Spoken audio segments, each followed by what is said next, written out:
Yakinkan pada diri kita, setiap ada masalah, katakan langsung pada diri, pasti selesai. Pasti ada solusinya. Tidak ada masalah yang nggak ada solusinya.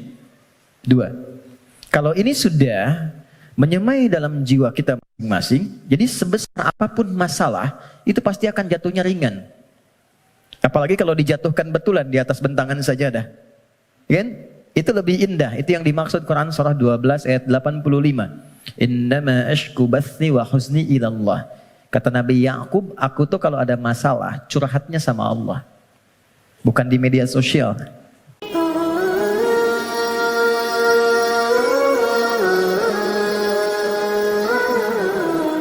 Assalamualaikum warahmatullahi wabarakatuh. Alhamdulillah, wassalatu wassalamu ala rasulillah wa ala alihi wa sahbihi wa man walah wa ba'du. Faya ahbaballahi wa ahbaba rasulihi sallallahu alaihi wasallam, usi nafsi wa iyyakum bitaqwallahi faqad fazal muttaqun fala tamutunna illa wa antum muslimun. Faqala ta'ala ya ayyuhalladzina amanu taqullaha haqqa tuqatih wa la tamutunna illa wa antum muslimun. Teman-teman sekalian, mengawali jumpa kita di pagi menuju siang ini, kita bersyukur pada Allah Subhanahu wa taala masih diberikan kesempatan untuk bertemu, bersilaturahim dan menuntut ilmu. Semoga seluruh ikhtiar kita sampai dengan hari ini, detik ini diridhai dan dirahmati oleh Allah Subhanahu wa taala. Saya berusaha secepat yang mungkin saya lakukan untuk bisa sampai di sini dan memulai kajian kita. Kita akan menyambungkan dengan materi di pertemuan yang lalu. Tema kita hari ini secara singkat dan cepat kita akan bagi pada 2 sesi. Yang pertama kita akan bicara tentang kunci cepat kebahagiaan dalam Al-Quran. Ya, shortcut bahagia itu seperti apa ditunjukkan oleh Allah di dalam Al-Quran.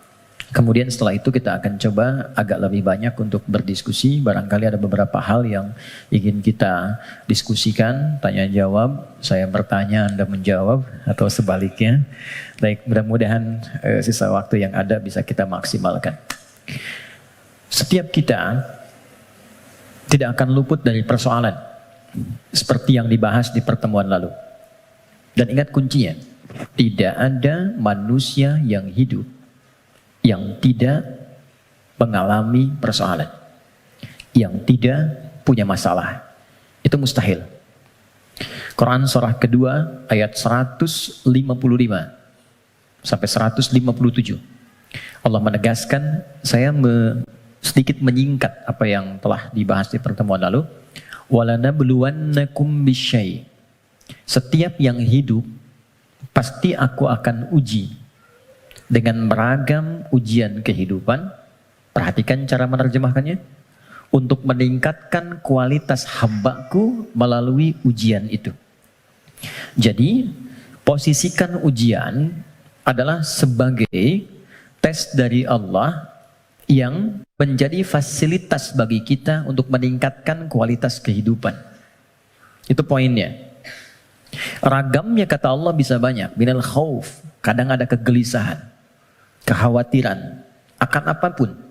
Kekhawatiran di rumah tangga, kekhawatiran di pekerjaan, kekhawatiran di kehidupan sosial, dan lain sebagainya. Wal ju', rasa lapar, apapun bentuknya. Wa naqsim minal amwal, harta berkurang. Ada hal-hal yang biasa kita nikmati menjadi tidak kita dapati. Wal anfus, diuji dengan penyakit, sampai ada yang menggoncang jiwa, bahkan sebagian kerabat mungkin yang paling dekat dengan kita meninggalkan kita dan wafat. Wathamarat, ada hasil kerja keras yang telah kita titi sekian lama ternyata diambil oleh orang lain. Wabasyiris sabirin, dan berikan kabar gembira. Ternyata desain ujian itu akhirnya kebahagiaan. Jadi kalau kita menjalani semua apa yang Allah ujikan kepada kita itu dengan benar, itu endingnya itu bahagia. Endingnya kebahagiaan, kenyamanan, ketentraman, kedamaian. Jadi desain yang kedua, masalah kehidupan itu disiapkan oleh Allah, bukan ingin membuat kehidupan seorang hamba bermasalah, tapi untuk satu, meningkatkan kualitas kehidupannya. Yang kedua, menghadirkan kebahagiaan sejati yang mengiringi aktivitas hidupnya. Untuk logika yang pertama, supaya mudah dipahami, bukankah setiap anak-anak kita yang belajar di sekolah harus melewati ujian sebelum dia lulus? Bukankah ujian itu parameter untuk menguji kenaikan kualitas pengetahuannya? Maka hukum ini, kaidah ini, logika ini tempatkan pula dalam ujian yang Allah berikan kepada kita. Anggaplah kita menjalani aktivitas kehidupan dan memang itu nyata adanya. Lalu ada tantangan yang dengan itu akan meningkat keadaan diri kita. Bertambah kesabaran, bertambah mentalitas. Semakin keluar air mata, semakin siap kita menghadapi tantangan berikutnya. Dan sudah tidak ada air mata lagi yang dikeluarkan. Karena sudah melewati batasnya. Kemudian akhirnya kebahagiaan. Nah, kita baru bicara tentang awal dan tengahnya di pertemuan lalu. Gimana menuju akhir dengan bahagia itu? Memanage satu persoalan yang orang lihat dengan masalah, kita melihatnya sebagai jalan menuju kebahagiaan. Oke, itu cara pertama untuk kita menyikapi terlebih dahulu. Jadi memosisikan persoalan kehidupan apapun bentuknya. Ya. Kadang selalu disebutnya dengan masalah gitu kan. Padahal Allah menyebutnya dengan tes, ujian.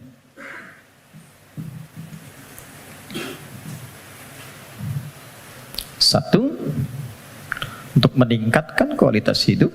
Tadi sudah saya sampaikan, bahkan dari sisi logikanya.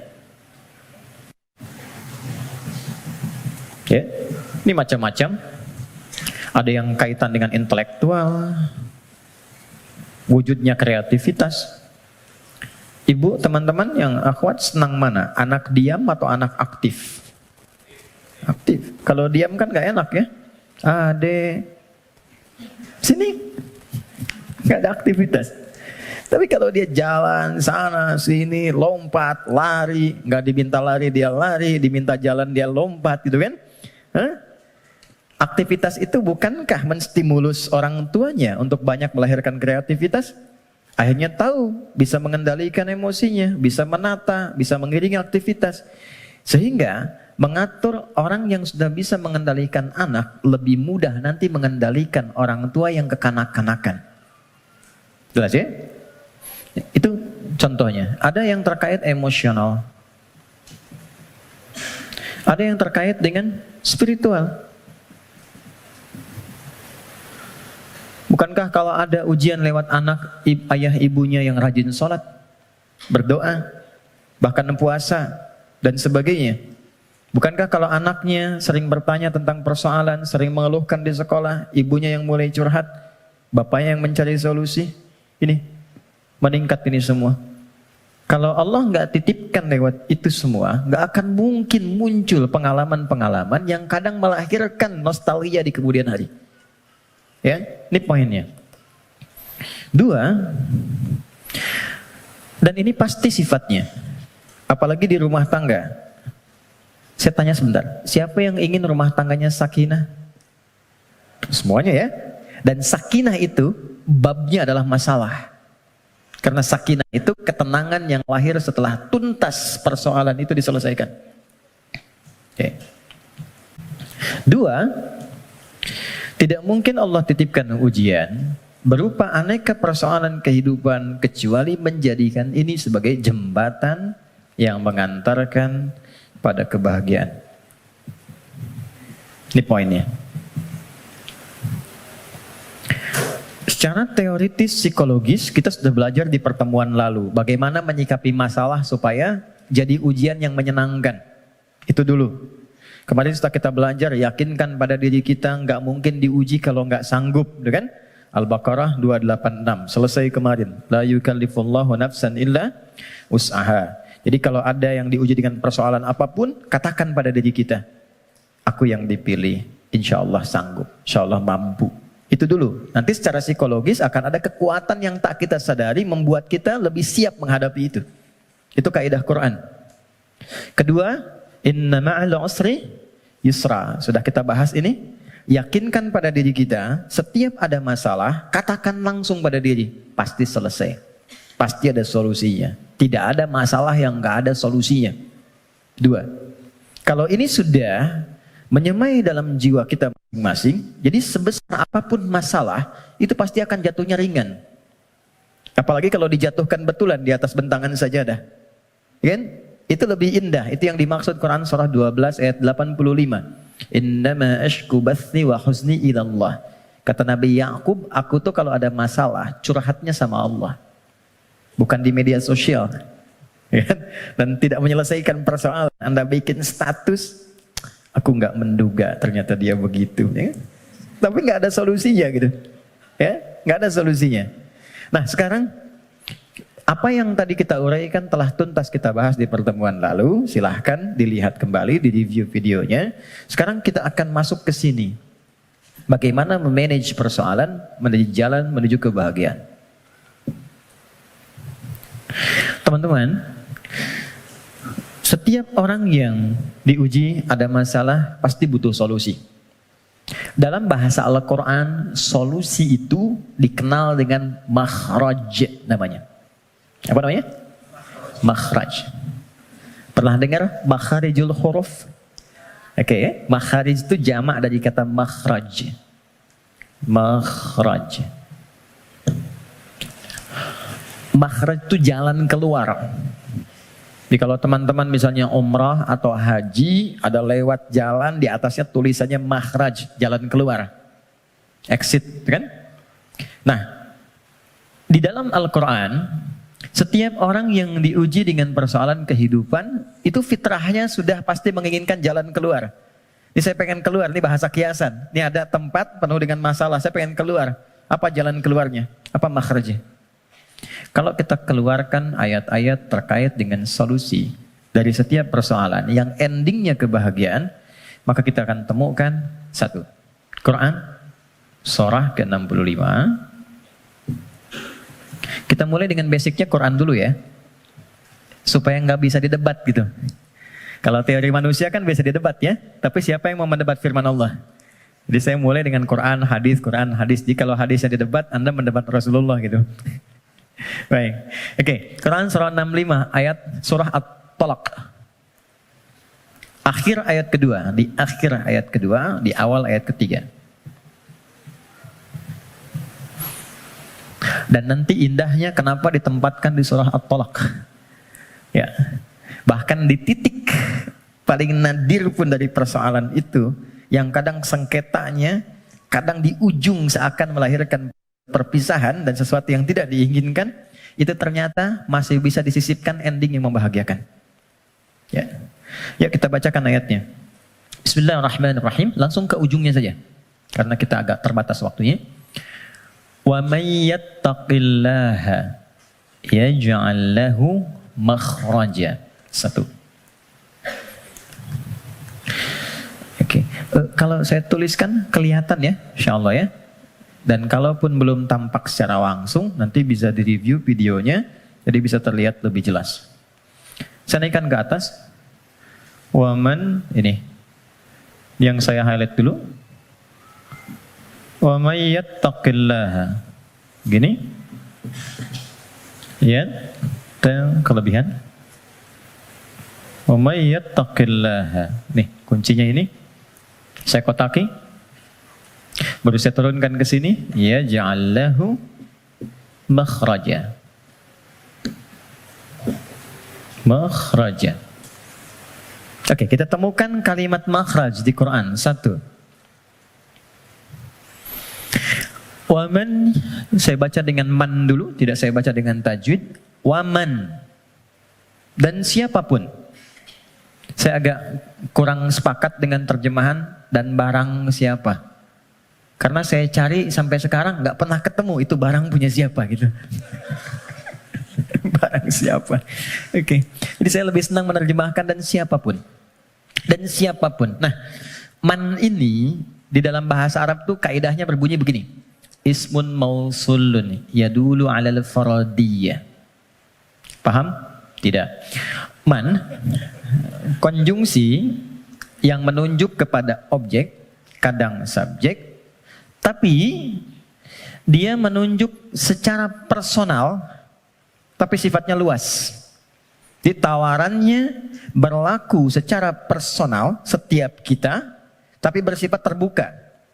Jadi kalau ada kata man di Quran, itu Allah sedang berbicara kepada kita, posisikan secara personal. Setiap kita itu sedang dikhitab, ditawari langsung oleh Allah.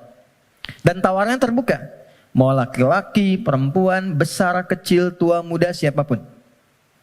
Kalau ini kemudian disandingkan dengan kata makhraj, yang tadi kita sepakati makhraj itu solusi, jalan keluar. Lawan dari solusi, masalah kan? Ujian kan? Jadi satu kata man saja sudah memberikan kesan bahwa tidak ada satupun di antara kita, bahkan saat ini di ruangan ini, yang tidak punya persoalan. Setiap kita. Tuh, wajahnya udah kelihatan tuh. Setiap kita pasti punya masalah. Kan? Apapun jenisnya.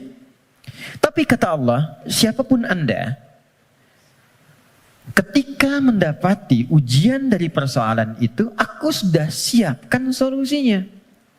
Dan kalimatnya menggunakan ja'ala loh. Ja'ala itu nggak main-main, lekat.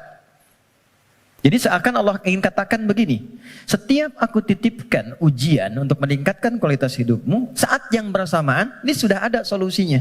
Jadi berbarengan dengan itu, ada masalah, ada solusi. Ada problem, ada jalan keluar.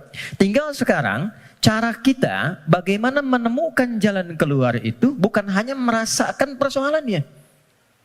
Jadi diberikan persoalan itu untuk mencari lewat itu solusi yang telah Allah sandingkan tadi. Dan cara mencari itu ujungnya adalah ini, kebahagiaan. Apa jembatannya? Kalau jembatan itu di tengah atau di ujung? Selalu di tengah. Ada dua yang terpisahkan, tengahnya jembatan. Di sini persoalan, di sini solusi. Apa jembatannya? Kita cari yang pertengahan di sini. Waman awalnya, yaj'allahu makhraja, ujungnya, tengah-tengahnya yattaqillah. Takwa kepada Allah.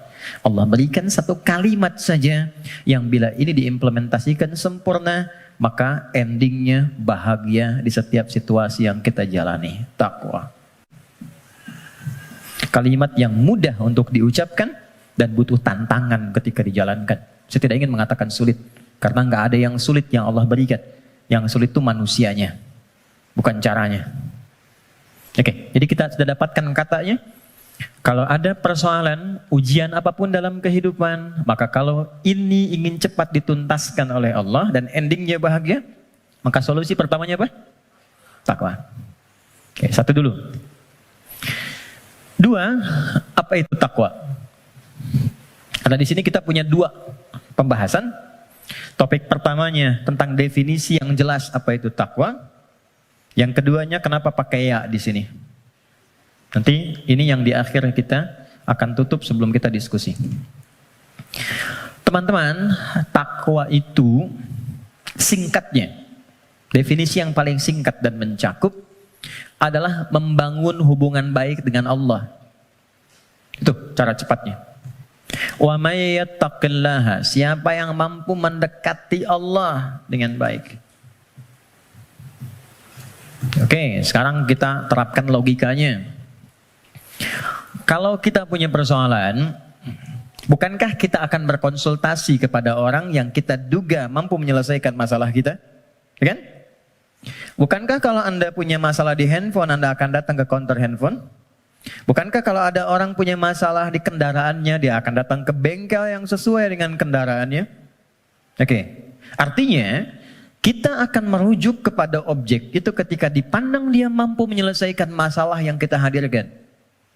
Sekarang, pertanyaannya, siapa yang mampu menuntaskan dan maha memiliki solusi dari semua masalah yang ada di muka bumi? Bukankah Allah? Bukankah yang punya solusi Allah? Yang punya harta Allah? Yang punya ilmu Allah? Karena itulah kita sering minta kan? Ya Allah, ya Allah, ya Allah. Pertanyaannya, apakah setiap yang meminta itu punya hubungan baik dengan Allah? Anda punya masalah. Lalu Anda ingin kontak teman, minta bantuan. Tapi hubungan Anda nggak baik, dikontak nggak temannya? Tapi yang paling aneh, masih dikontak kan? Ya kan? Dan nggak berharap apa-apa gitu. Dan biasanya orang yang tak punya hubungan baik, walaupun dia mengontak, biasanya harapannya kosong. Mau dibantu nggak apa-apa, mau nggak dibantu nambah kesel. Kan nggak punya hubungan baik gitu kan? Oke, nah sekarang problemnya, apakah setiap orang yang minta kepada Allah itu, maaf, punya hubungan baik gak dengan Allah? Karena sifat Allah itu nggak mungkin diminta kecuali diberi, nggak mungkin dimohon kecuali dikabul. Itu ada di Quran surah kedua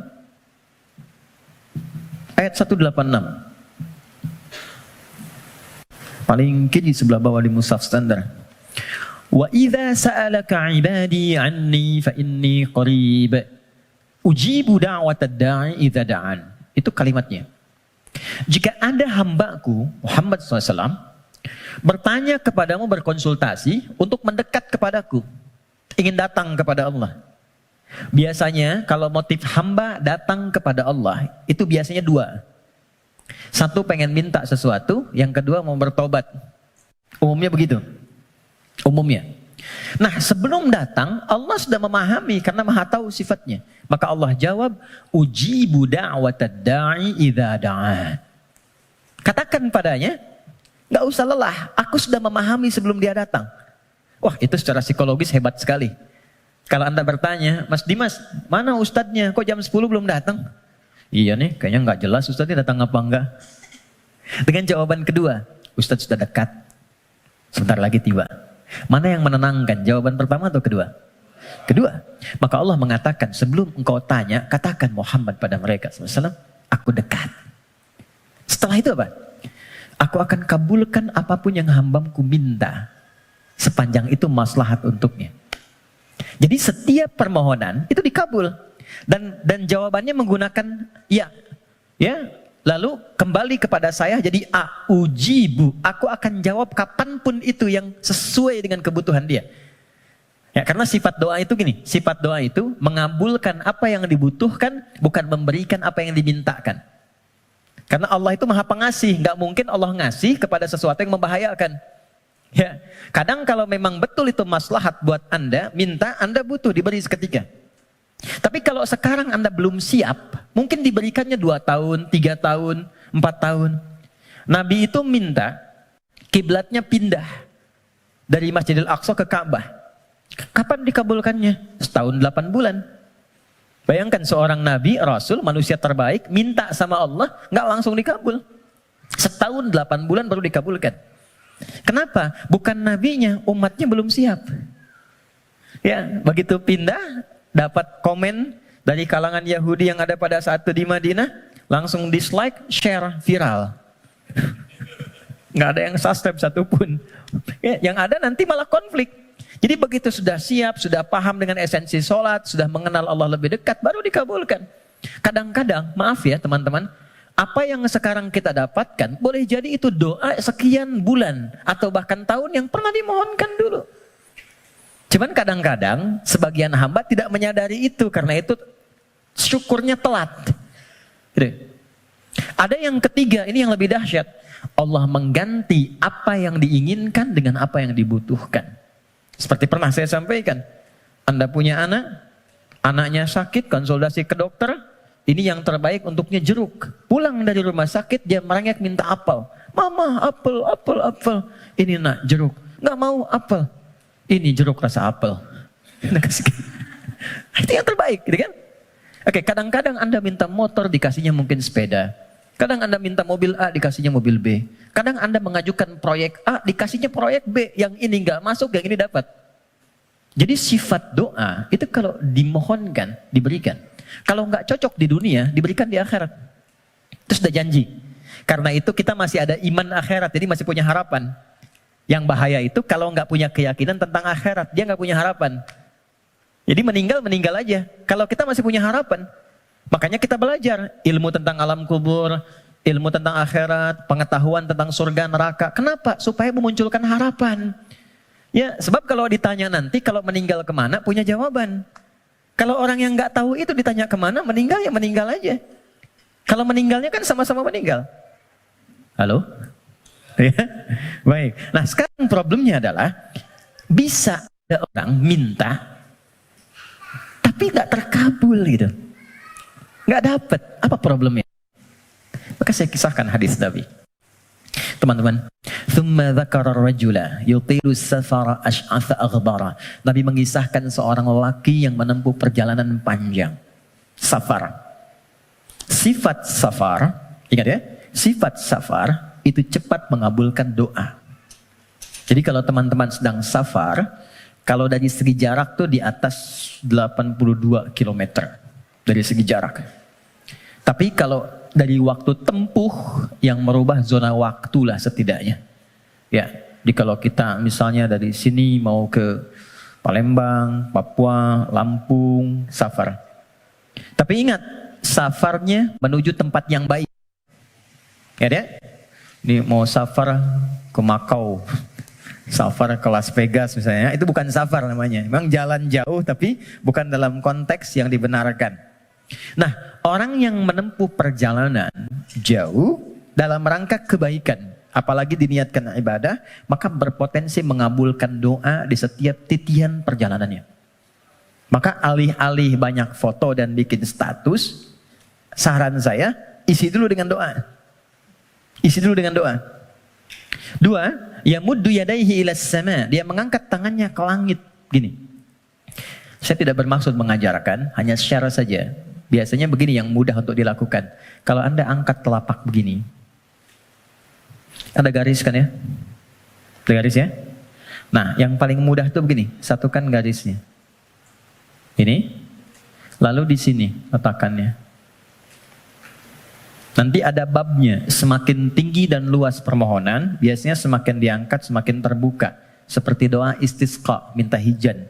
Doa istisqa itu begini. Nanti ada di khutbah Jumat, misalnya khatib begini. Ya, sebetulnya tidak diatur secara spesifik, yang penting ngangkat. Tapi umumnya riwayat mengatakan ngangkat dekat ke dada. Saya yang praktekkan begini.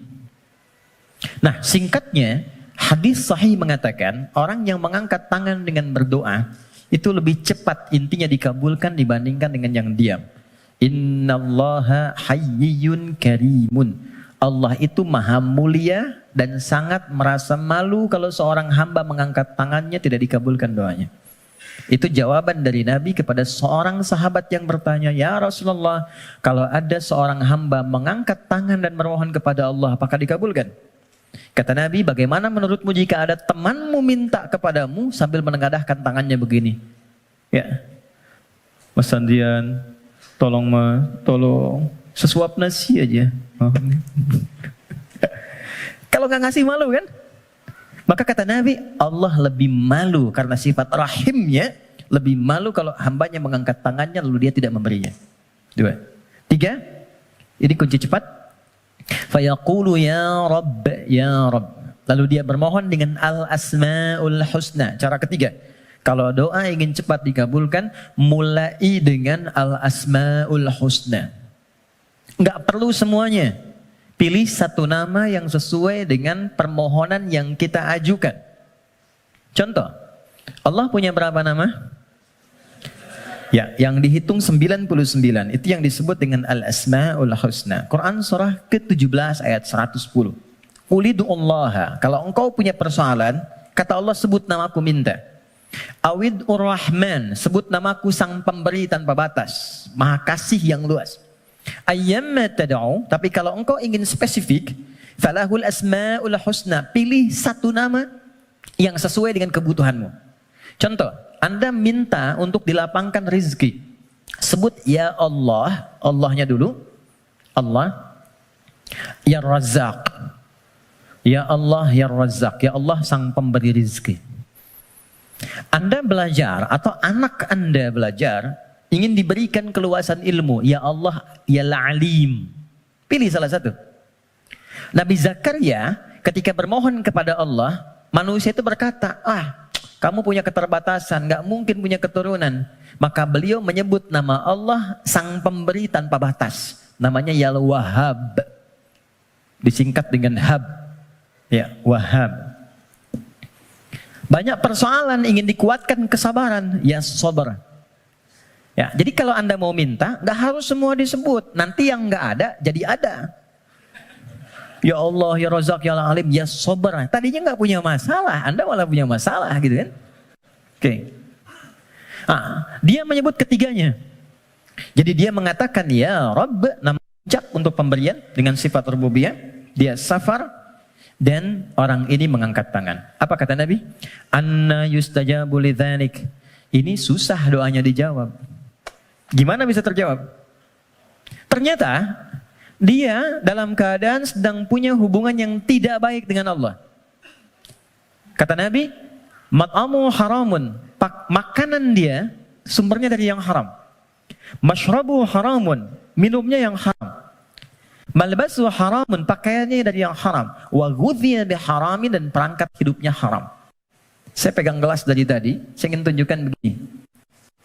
Ini gelas masih terbuka. Gini. Man.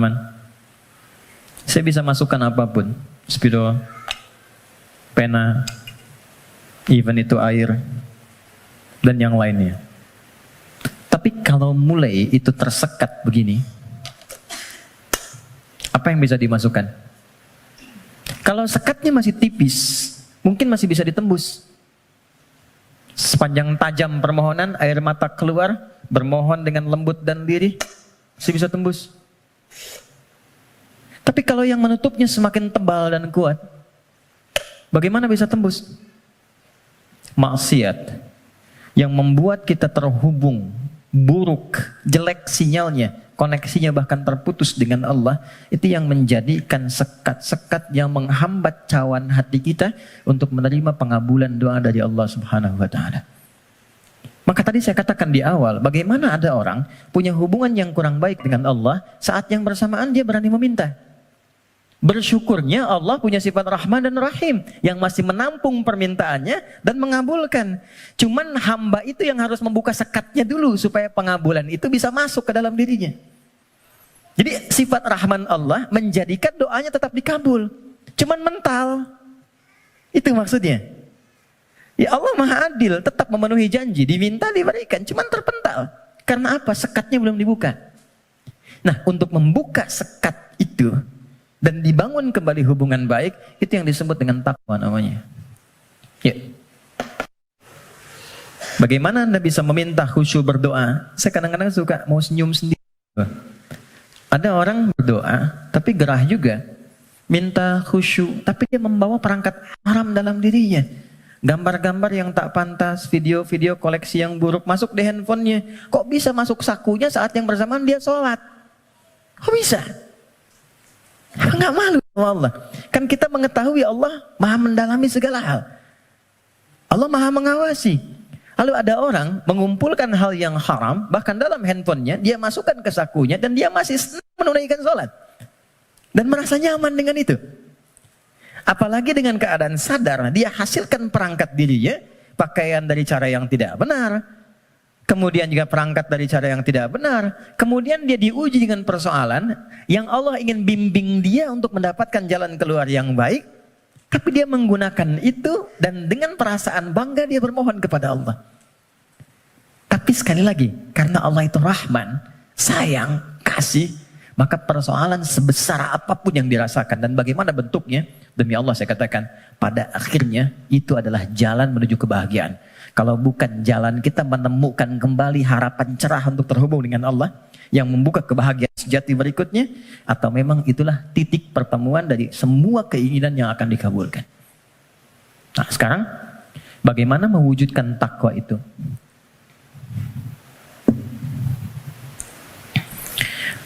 Teman-teman, halo? Kenapa serius begitu? Tenang ya, tenang. Nah, baik. Sekat ini terhambat karena ada penyebab. Penyebabnya yang paling pokok nafsu. Nafsu.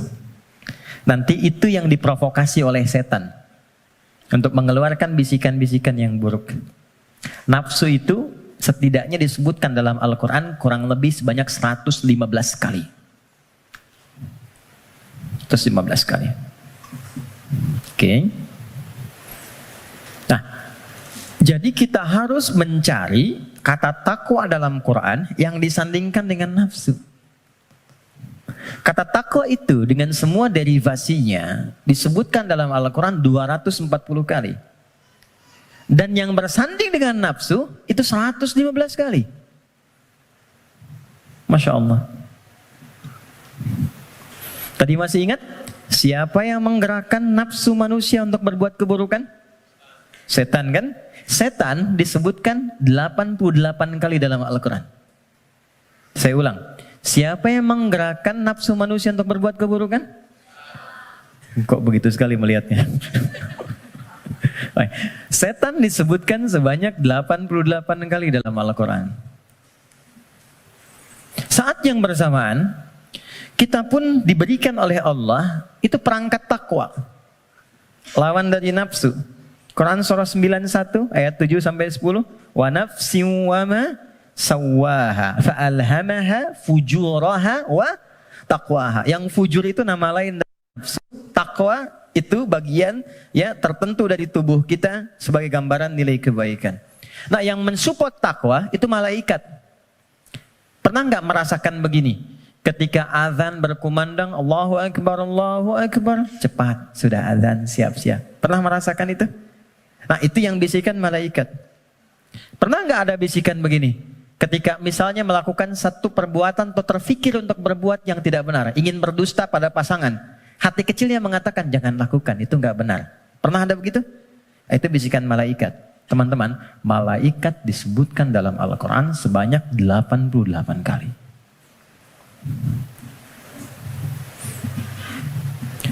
Jadi ini automatically bekerja secara bersamaan terus. Jadi kita baru bangun tidur aja, udah ada pengaruh begitu. Ya, harus cepat mengambil keputusan. Di mana yang mau diambil? Makanya itu Nabi mengatakan istafti qalbak. Kalau kita ingin memutuskan sesuatu, tautkan diri kita dengan Allah, ambil isyarat dari jiwa takwa kita. Ini.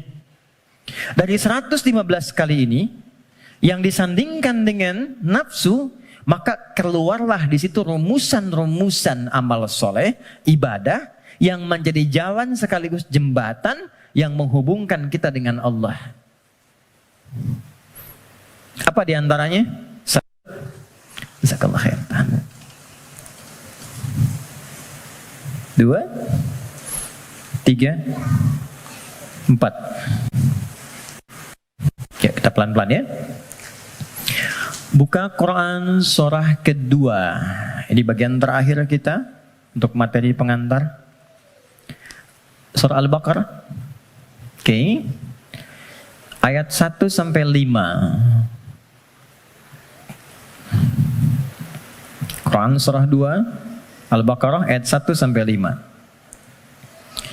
Ayat 1-nya pembuka, ayat 2 sampai 4 itu jembatan takwanya, ayat 5 adalah ending kebahagiaannya. Oke.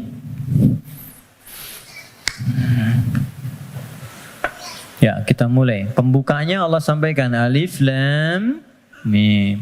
Aku akan berikan informasi dari firman-Ku yang mudah untuk dipahami, mudah untuk dibaca, mudah untuk diamalkan, semudah engkau mengucapkan alif, lam, dan mim. Alif yang keluar di lisan, a dari rongga di sini, lam sampai di lidah, mim sampai di bibir. Semudah engkau berucap, semudah itu pula Quran bisa dibaca, dipahami, dan diamalkan. Dzalikal kitabu la raiba fi. Tapi engkau mesti yakin. Kalau ingin mendapatkan manfaat dari Quran ini, engkau mesti yakin tanpa ragu terhadap apa yang akan aku sampaikan dan mengamalkan apa yang aku bimbingkan di dalamnya.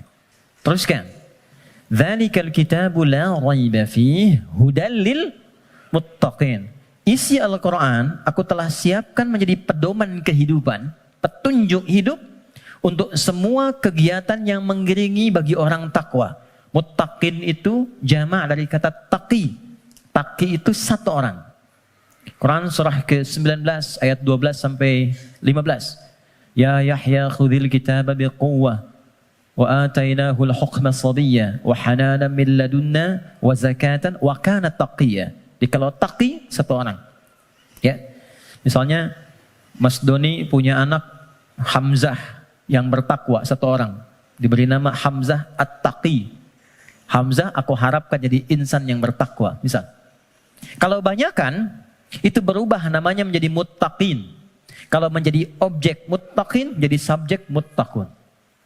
Kata Allah, aku telah siapkan isi Quran sebagai pedoman berkehidupan. Objeknya siapa? Untuk hamba-hambaku yang mencoba meningkatkan takwa. Apa jembatan, amalan untuk mewujudkan sifat takwa itu, menjadi orang takwa itu? Teruskan ayatnya. Nah, ini poinnya. Ayat 3. Alladzina yu'minuna bil ghaib wa yuqimunas shalah. Oke, satu. Teman-teman lihat baik-baik. Disebutkan dengan kata alladzina. Saya pernah sampaikan di banyak pertemuan. Alladzina disebutkan sebanyak 1080 kali dalam Al-Quran. Dan menunjuk pada semua objek tanpa batas. Siapapun. Bedanya dengan man, kalau man itu sifatnya personal tapi terbuka. Kalau alladzina sifatnya komunal dan terbuka kepada semua langsung tanpa kecuali. Seakan Allah ingin mengatakan, hei, kalian ingin jadi orang takwa? Aku buka kepada siapapun. Aku tidak batasi untuk si fulan. Takwa itu bukan definisi untuk ustaz saja. Untuk kiai, habib semata, tidak. Siapapun. Ya, Anda mau profesi A, profesi B, sepanjang Anda manusia, Anda bisa menjadi kalangan orang takwa. Saking kasihnya Allah, semua diberi kesempatan yang sama, tanpa beda. Syarat pertama, kata Allah, alladzina yu'minuna bil ghaib. Orang takwa itu cirinya, dia berusaha meningkatkan imannya. Kalau di terjemahan teman-teman lihat beriman kan? Tapi kalau kita lihat dari karakter gramatikal bahasa Arabnya, pakai ya di situ bentuknya jama'un, yu'minun, ya itu bentuknya kalau kita tarik ke dalam bahasa Inggris misalnya bentuk present, continuous, and future. Ada progresif, kontinuitas. Jadi kalau kita menemukan satu kata ada ya-nya, artinya di situ ada usaha terus meningkatkan sampai kapanpun. Alladzina yu'minuna, orang takwa itu, dia bukan sekedar beriman. Kalau sekedar beriman, baru beriman amanu namanya. Amanu itu baru beriman. Oke? Tapi kalau dia mau menerus meningkatkan imannya supaya lebih kuat, maka berubah katanya dari amanu menjadi yu'minun. Satu, diniatkan untuk meningkatkan iman.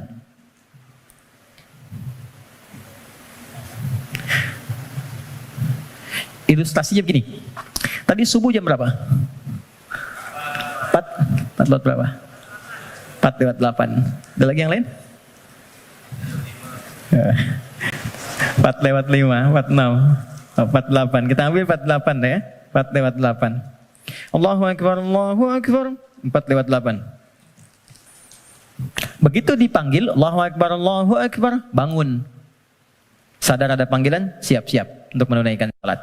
Jam 4 lewat 8 dipanggil, jam 4 lewat 8 bangun. Itu namanya iman standar. Oke. Bukan kuat, iman standar. Oke. Baik, gini. Teman-teman kerjanya jam 8. Datang jam 8, standar gak? Standar kan? Ya. Kerja jam 8, datang jam 8, standar ya? Standar. Kalau Anda datang jam 7, itu baru istimewa. Ya, itu baru kuat, bagus. Dipanggil jam 4 lewat 8, Anda siap-siap dari jam 3.30. Nunggu panggilan, kan? Itu kuat namanya. Dipanggil jam 4 lewat 8, nunggu dari jam 2. Istimewa. Ya. Yang sering terjadi itu begini, dipanggil jam 4 lewat 8, baru sadar jam 8 lewat 4. Ya. Okay. Ini problemnya. Dan masih menuntut untuk solusi segera gitu kan. Nah, ini. Nah teman-teman, jadi orang yang yu'minun itu, dia tahu dia beriman, dia tahu dia dipanggil sholat, tapi dia ingin selalu meningkatkan keimanannya. Maka dia naikkan, biasa dipanggil jam 4 lewat 8, jam 4 dia mulai bangun. Naik lagi jam 3.45, 3.30. Semakin Anda mampu meningkatkan itu dan nanti ada rasa dalam jiwa. Ya, petunjuknya begini. Biasanya kalau iman sudah mulai meningkat dalam bab sholat itu, ada orang yang ketinggalan sholat sunnah itu hatinya gelisah. Padahal yang fardu itu belum dipanggil. Karena biasa tahajud, subuh 4:08, dia bangun jam 4:05. Lalu ketika dia lihat jam, ya Allah terlambat saya. Padahal subuh aja belum. Nah itu jadi akan melahirkan satu getaran pada jiwanya, yang bahkan memosisikan ibadah sunnah itu kehilangan jadi sesuatu yang sangat mahal. Kalau yang ini yang standar, atau ini yang di bawah standar, kadang-kadang terlambat sholat fardu pun biasa aja. Nah ini, ya. Nah ini yang dimaksud yu'minun. Jadi kalau ingin menjadi manusia takwa, yang dimudahkan segala persoalan kehidupannya, ini kan eksklusif. VVIP, nggak semuanya orang bisa. Hal yang pertama dilakukan adalah niatkan untuk meningkatkan iman dulu. Naikkan imannya. Jalannya bagaimana? Amalannya langsung. Cara meningkatkan iman itu satu, wa yuqimunas shalah. Perhatikan tulisannya teman-teman di situ. Ya, biarkan saya saja supaya antum fokus untuk melihat, ya, dan bisa maksimal untuk mengamalkan. Biarkan saya mengembalikan pada fitrah diri saya. Datang sendiri, rangkan sendiri, menulis sendiri dan menghapus sendiri. Ya. Anda datang, lihat, dengarkan, amalkan, masuk surga. Luar biasa. Jazakallah khair. Oke. Ya. Ya itu dia, saya sedang memikirkan bagaimana saya menuliskannya lagi. Enggak semuanya. Oke, aman. Nah, oke. Baik. Siap. Ya. Antum yang punya ide, beliau yang punya eksekusi. Dua-duanya ada pahalanya insyaallah. Ya, tapi antum berkurang ketika mengurangi tulisan di belakang. Oke.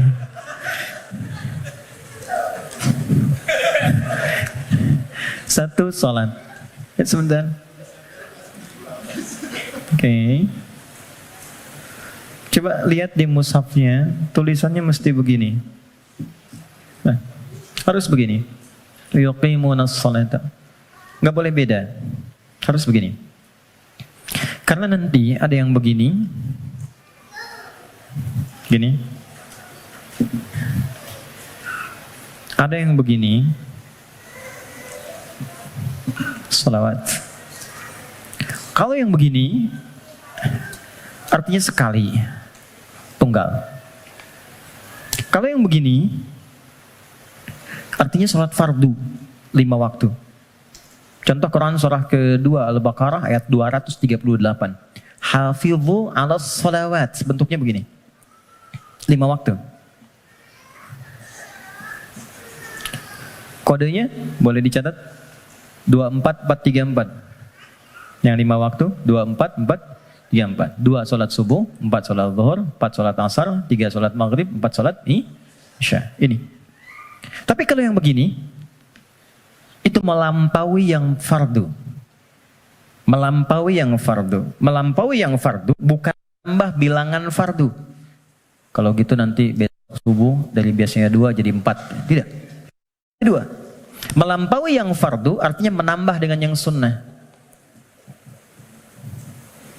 Loh, Anda kan pengen masuk kelas VIP. Kalau kelas tribun biasa kan bayarnya biasa. Nontonnya kan biasa. Ya kan? Tapi kan permintaannya pengen yang spesial. Kalau pengen spesial, ibadahnya pun harus selaras dong. Harus adil, harus sama, harus spesial juga. Makanya tingkatkan dari sekedar yang fardu. Kalau kita ingin membangun jembatan takwa mulai saat ini, maka coba sekarang keluarkan menu-menu sholat sunnah apa saja yang bisa dilakukan. Jangan terlalu ekstrim dulu. Yang penting tahu dulu. Misal, yang siang ada apa saja? Kita mau masuk sholat zuhur misalnya. Sebelum zuhur itu ada sholat sunnah. Ada 4 rakaat. Bisa dibagi 2. 2 rakaat, 2 rakaat. Kalau nggak sempat waktunya untuk 4, bisa 2. Hadis Ibnu Umar. Sebelum asar ada 4 rakaat. Rahimallahu imra'an shalla qabla al-'asri arba'an. Misal, salat mutlak. Malam misalnya ada tahajud. Kita ingin coba bangun tahajud, nggak usah yang tinggi-tinggi dulu, 2 rakaat aja dulu. Ya, 2 rakaat untuk melatih kenyamanan hati dan fisik kita. Jangan dipaksakan dulu. Malam ini 11, besoknya berhenti. Ya. Dan nggak usah panjang-panjang dulu. Saya selalu mengatakan kalau pengen tahajud dimulai, maka mulai dengan 2 rakaat tahajud, 1 witir. Ya, dan gunakan surah paling favorit yang bisa kita ucapkan, kita bisa bacakan. 3 kul kan? Dari wajahnya tuh kelihatan. Rakaat pertama, qul a'udzu birabbil falaq, al-falaq. Ya kan? Antum kan enggak jauh dari Al-Asr, An-Nasr, Al-Kautsar, Al-Falaq, An-Nas, Al-Ikhlas. Pada ikhlas semua tuh. An-Nas. Tutup witir dengan 1 rakaat, Al-Ikhlas. Ikhlas, Bang. Saking ikhlasnya cuma 1 gitu ya. Oke. Oke. Coba dulu itu. Sampai jiwa kita merasa bosan, nyaman jiwanya. Tapi kan kita mulai merasa bosan, masa ini terus? Besok kan jadi naik kan? Jadi 4, terus tambah ad-duha, al-insyirah. Lama-lama menikmati. Nah, ketika menikmati itu yang disebut dengan halawatul iman, nikmatnya beriman. Sudah pengen pindah surat. Kalau para penghafal Quran tuh adik-adik RKM biasanya murajaah. Al-Baqarah, Ali Imran, An-Nisa, biasa. Tapi kalau sudah paham esensi tahajud, yang dibaca itu kadang, kalau sudah mengerti, surat yang sesuai dengan kebutuhannya. Itu tingkat tertingginya. Misal, sedang ada persoalan yang berat ke jiwa. Nggak harus tinggi-tinggi. Baca rakaat pertama ad-duha, kedua al-insyirah. Kita nggak harus tinggi-tinggi. Dan kita merasakan itu. Pengen membangun hubungan baik dengan Allah, pengen taubat gitu kan, pengen mendekat, pengen jadi ahli surga, baca surat Az-Zumar misalnya. Pengen husnul khatimah, bacakan surah Al-Fajr misalnya. Ya, kan di penghujung ayatnya, ayat 27 sampai dengan ayat 30. Ya kan? Sampai terasa kenikmatannya. Itu yang dimaksud dengan wa yuqimunas shalah. Dan tunaikan dengan khusyuk, dengan merasakan itu. Ya. Ini poinnya. Jadi untuk menjadi orang takwa, amalan pertamanya apa? Salat. Untuk itulah ia disebut salat, dari kata silah asalnya. Silah. Dari kata wasala yasilu wusulan wasilatan. Wasolatu sampai, ibadah yang menyampaikan hajat kita kepada Allah disebut dengan salat. Karena itu semua isinya doa. Silah, kalau teman-teman bikin simpul yang kuat talinya begini sehingga sulit dilepaskan, gini, disebut dengan silah namanya. Hubungan erat yang sulit dilepaskan. Pernah dengar silaturahim? Kenapa disebut silaturahim? Karena ketika Anda kumpul, terhubunglah ya satu hubungan, chemistry, perhatian yang itu nggak lepas saat pulang. Jadi silaturahim itu wujudnya bukan saat kumpul. Kalau kumpul Anda menyapa, wajar orangnya ada. Kalau kumpul Anda tersenyum, wajar, temannya ada. Silaturahim itu ketika Anda pulang, Anda masih ingat kawan Anda. Dan Anda doakan dia. Anda sapa dia. Anda berikan apa yang sanggup Anda bisa sampaikan. Saya diajarkan pada guru kami saat selesai belajar dan siap untuk mengajar. Pesan guru saya waktu itu, nak, kalau engkau mengajar siang hari, tatap. Yang mampu engkau tatap dari orang yang belajar itu. Sampaikan dengan tulus, malam kau bangun, kau sholat minta sama Allah. Bayangkan orang-orang kau tatap itu. Mintakan ya Allah mudahkan urusan hidupnya. Sehatkan mereka, bahagiakan mereka. Tanamkan kedamaian dalam jiwa mereka. Mudahkan mereka untuk memahami apa yang dipelajari. Itu yang menjadikan ilmumu akan bermakna. Ya. Dan jangan pernah mencari dunia. Karena Allah pasti akan cukupkan. Itu pesan guru kami. Bedakan ketika teman-teman punya anak, kemudian belajar, Anda bayangkan wajahnya, Anda bayangkan keceriaannya, Anda mohonkan kemuliaan kepada Allah, rasanya akan lain. Nah, menyambungkan sesuatu dengan kuat itulah silah. Ibadah yang melatih kita terhubung dengan Allah, supaya terus tersambung di setiap situasi, itulah sholat namanya. Karena itu orang yang sukses sholatnya, maka dia akan terkoneksi dengan Allah di setiap semua kegiatannya.